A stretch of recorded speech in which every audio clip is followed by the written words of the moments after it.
So how could I use Star Wars to explain different theories in psychology?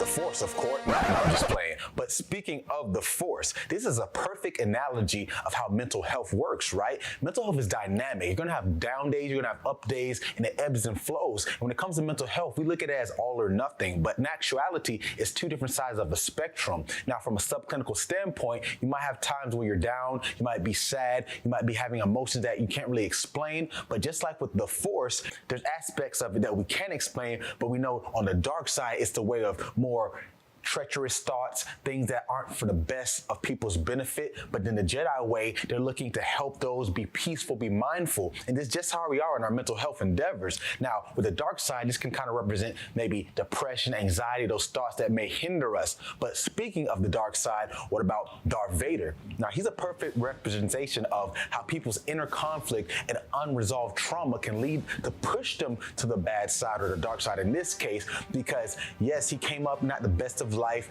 He had an opportunity to become a Jedi, and unfortunately a lot of things would happen that would push him, the death of his mother and other things. He would go on a rampage. And just like in life, when we have trauma, we experience something stressful that may hinder our life, we have a decision of, can it be post-traumatic stress and it will haunt us for later on, or it can be post-traumatic growth and we can learn from it. So unfortunately, Darth Vader, aka Anakin Skywalker, would go on to the wrong way. Now, this is a perfect segue to how they use this trauma to grow, because Princess Leia, she would literally witness her whole home planet explode. So you can see that could be pretty big effect on someone. So instead of succumbing to it, she would fight the resistance to be on the side of good and not evil. She could have given up. She could have went the wrong way, but she chose to keep going. Now, with that being said, let's look at her son, Kylo Ren. Now, he's a perfect example of how people hold the representations of others' beliefs in them so high that they don't really know their own identity. And you can see this could be a problem. Yes, outside opinion should affect us to some degree, because this is what lets us know we're really trying and doing something, especially when it comes from a loved one. But when we get so lost in what other people think and how it should shape our own identity of ourselves, it can skew us and we can think everything we do is in vain or not enough. And this can lead you to that lack of fulfillment in life.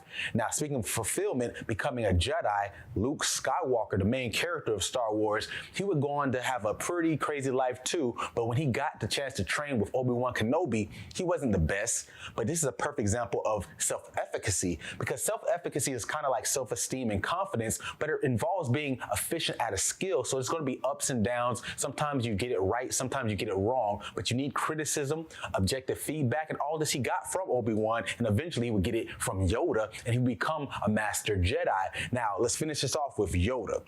I think he represents emotional regulation and cognitive flexibility. These two things go hand in hand in different regards. Emotional regulation is being able to stay calm, not overzealous, not overreacting and impulsive when things do not go your way, staying in control, not easily to anger. And he definitely showed this through his wisdom. And speaking of cognitive flexibility, look at how he talked. Do or do not. There is no try. So being able to see things from different perspectives to solve problems is key when dealing with emotions and mental health as a whole. So may the fourth be with you, and always get your mind right.